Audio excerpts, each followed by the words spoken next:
श्री शिवाय नमस्तुभ्यम। हर हर महादेव। सभी की कामनाएं पूरी हो गईं। गुरुजी हमारे शिव से मिलाने व्यासपीठ पे आ गए हैं। सभी को बहुत खुशी हुई जब सर में चोट लगने के बाद आज गुरुजी सभी को व्यासपीठ में बैठे नजर आए और कथा करते नजर आए। महाराष्ट्र राज्य के अमरावती जिले के परतवाड़ा में गुरुजी द्वारा शिव भक्ति शिव महापुराण कथा शुरू हो गई है। ये 7 दिवसीय शिव महापुराण कथा है जो कि 6 मई से 12 मई 2024 तक आस्था चैनल यूट्यूब के माध्यम से देखी जा सकती है। आज 6 मई पहले दिन की कथा में गुरुजी ने इन नए उपायों की जानकारी दी है। बेलपत्र के पेड़ के नीचे एक पीपल के पत्ते से करने वाला बिल्कुल नया उपाय वैशाख माह का उपाय है। साथ ही रुद्राक्ष वितरण से जुड़ी नई जानकारी दी है और गुरुजी ने इसके बाद ये जानकारी दी है कि किस नाम के जाप से मंत्र से आपका कल्याण हो जाता है। साथ ही गुरुजी ने 11 सोमवार नए उपाय करने को कहा है। कम से कम 11 सोमवार आप इस नए उपाय को करें। जो त्वचा संबंधी सभी परेशानियां हैं उनका अंत होगा। उपाय कैसे करना है वो भी हम वीडियो में बताने वाले हैं। सभी की जानकारी आपको इसी वीडियो के माध्यम से प्राप्त होने वाली है। वीडियो ज़्यादा लंबा ना हो जाए इसलिए वीडियो में हम आज के पत्रों को शामिल नहीं कर पा रहे हैं। पर अगर आप आज की कथा के पत्रों को सुनना चाहते हैं तो हमने उसके लिए अलग से वीडियो बना दिया है और उस वीडियो में लिंक हमने कमेंट बॉक्स में पिन कर दी है। इस वीडियो के बाद आप पत्र वाला वीडियो भी अवश्य देखिएगा। 6 मई शिव भक्ति शिव महापुराण कथा के पहले दिन की कथा में गुरुजी ने कुल 8 उपायों और उपयोगी जानकारियां दी हैं। सभी की जानकारी आपको इसी वीडियो के माध्यम से प्राप्त होने वाली है। किसी कारणवश यदि आपने आज की कथा नहीं सुन पाए हैं तो पूरी कथा का रसत्व आपको आज छोटे से वीडियो से प्राप्त होने वाला है। तो बढ़ते हैं आज की कथा की पहली जानकारी की ओर। कथा में 1 महीने का विराम था क्योंकि सर में चोट लगने की वजह से आप लोगों के मध्य आ नहीं पाए, पर आप लोगों ने कष्ट को मिटाने के लिए रोज 1 लोटा जल शिवलिंग पर चढ़ाया, जिसके कारणवश बाबा ने कृपा करी। गुरुजी ने कहा, सोमनाथ, काशी विश्वनाथ, महाकाल बाबा ऐसा कोई ज्योतिर्लिंग नहीं था जहाँ पर शिव भक्तों ने अनुष्ठान ना किया हो। हर प्रदेश में शिव भक्तों ने रोग मुक्ति के लिए अनुष्ठान किया और उन सभी के पावन चरणों को नमन करता हूँ और आपका विश्वास ही है जो इस व्यासपीठ पर मैं विराजमान हूँ। बढ़ते हैं आज की कथा की दूसरी जानकारी की ओर। एक बात का आप विशेष ध्यान देना, शिव महापुराण की कथा आप टीवी या पंडाल कहीं पर भी बैठकर सुन रहे हैं तो भोलेनाथ को धन्यवाद देना। आपने मुझे अपना बना लिया है, अपने परिवार में जोड़ लिया है। बढ़ते हैं आज की कथा की तीसरी जानकारी की ओर। आपको हिचकी आती है तो आप हमेशा ये सोचते हो मेरा बेटा याद किया होगा, मेरी बेटी ने याद किया होगा, माँ या पिता ने याद किया होगा, पर कभी सोचते हो कुबेर भंडारी ने याद किया कि बहुत समय हो गया कुबेरेश्वर धाम नहीं गया। इसके बाद गुरुजी ने कहा, अब तो तुम ज़रूर आओगे सीहोर कुबेरेश्वर धाम, क्योंकि 15 मई से सुबह 10 बजे से सीहोर कुबेरेश्वर धाम में रुद्राक्ष वितरण शुरू हो जाएगा। कुबेरेश्वर धाम में आकर फ्री में रुद्राक्ष प्राप्त कीजिए और प्रसाद प्राप्त कीजिए। कई लोग इस रुद्राक्ष को गले में धारण करते हैं, जो कई लोग इसे जल में गलाकर वो जल शिवलिंग पर चढ़ाकर रोग मुक्ति के लिए उसका आचमन करते हैं और कई लोग उसे गुल्लक या तिजोरी में भी रख लेते हैं। आप रुद्राक्ष का क्या उपयोग करते हैं कमेंट बॉक्स के जरिए ज़रूर बताइएगा। बढ़ते हैं आज की कथा की चौथी जानकारी की ओर।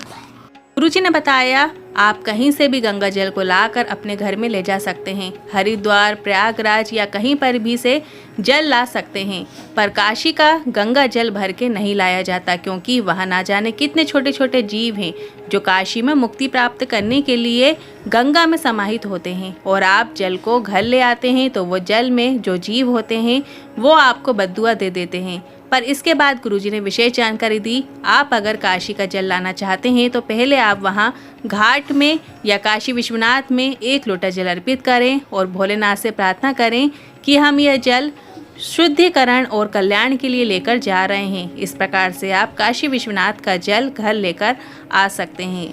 बढ़ते हैं आज की कथा की 5वीं जानकारी की ओर। 5 बार काशी काशी काशी काशी काशी बोलने से व्यक्ति का कल्याण हो जाता है और आप कभी भी काशी जाओ तो वहाँ की रज को अपने मस्तक पे ज़रूर लगाएं और जल लाना हो तो एक बार उस जल को काशी विश्वनाथ के सामने से ज़रूर लेकर निकलें, क्योंकि उस जल में काशी विश्वनाथ की दृष्टि पड़ जाती है तो वो जल कल्याण करने वाला बन जाता है। बढ़ते हैं आज की कथा की 6वीं जानकारी की ओर। वैशाख के महीने में मिट्टी के पात्र में भरा हुआ जल शंकर को ज़रूर समर्पित करना चाहिए।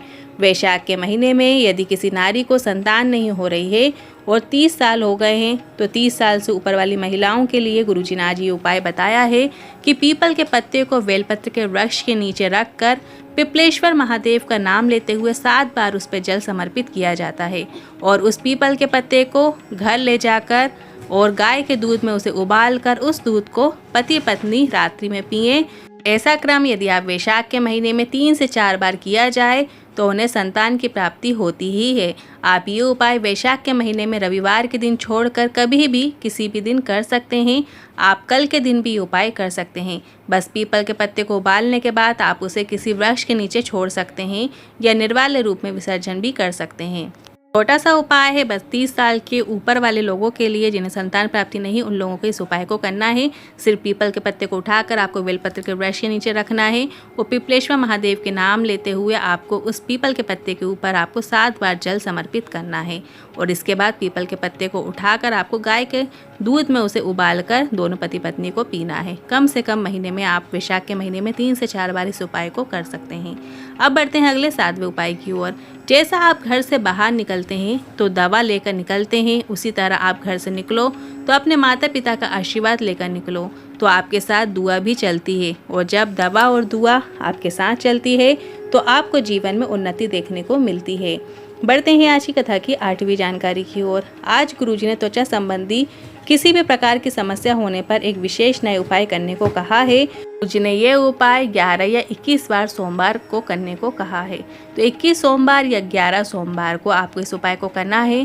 5 बेलपत्र का कमल बनाना है। आपको 5 बेलपत्र ऐसी लेना है जो कहीं से भी खंडित ना हो, पूर्ण हो। 5 बेलपत्र को आपको कमल रूप में जमा लेना है। बेलपत्र का कमल बनाने का तरीका पहले भी कथा में गुरुजी ने बताया है। एक एक बेलपत्र लेते जाना है और उसे डंडी को जोड़ते जाना है। पंखुड़ी फैला लेना है, मतलब उसकी जो पत्तियां हैं वो चारों ओर फैला लेना है। जिसके शरीर में त्वचा संबंधित परेशानी हो गई हो, इस कमल पुष्प को, बेलपत्री के कमल पुष्प को शिवलिंग पे अर्पित करने से पहले माता अशोक सुंदरी के स्थान पर स्पर्श कराइए और इसके बाद शिवलिंग के ऊपर अर्पित कर दीजिए। जैसा हम उल्टी अर्पित बेलपत्र करते हैं वैसे ही आपको उस कमल पुष्प को भी उल्टा अर्पित करना है। इसके बाद 1 लोटा जल लेकर जाइए और साथ में एक खाली कटोरा लेकर जाइए और उस कटोरे को जहाँ से जल नीचे की ओर गिरता है, मतलब जलाधारी से जल नीचे की ओर गिरता है, वहाँ पर लगा दीजिए।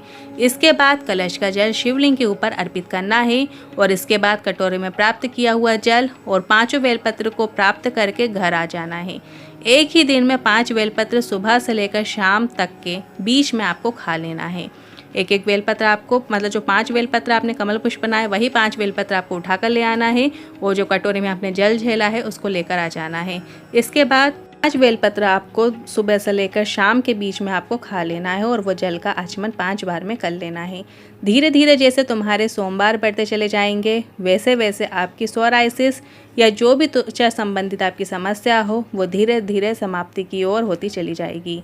ये विशेष उपाय गुरुजी ने 11 या 21 सोमवार करने को कहा है। कम से कम आप 11 सोमवार कीजिए। यदि त्वचा संबंधित आपको ज़्यादा परेशानियां हैं, बहुत ज़्यादा विकट परेशानी है, तो आप 21 सोमवार कम से कम इस उपाय को ज़रूर कीजिएगा। आपको लाभ देखने को ज़रूर मिलेगा। आज के इन उपायों से जुड़े मन में कोई सवाल या क्वेश्चन है तो आप कमेंट के जरिए पूछ सकते हैं। वीडियो थोड़ा भी उपयोगी लगा हो तो वीडियो को लाइक करके कमेंट बॉक्स में हर हर महादेव ज़रूर टाइप कीजिएगा।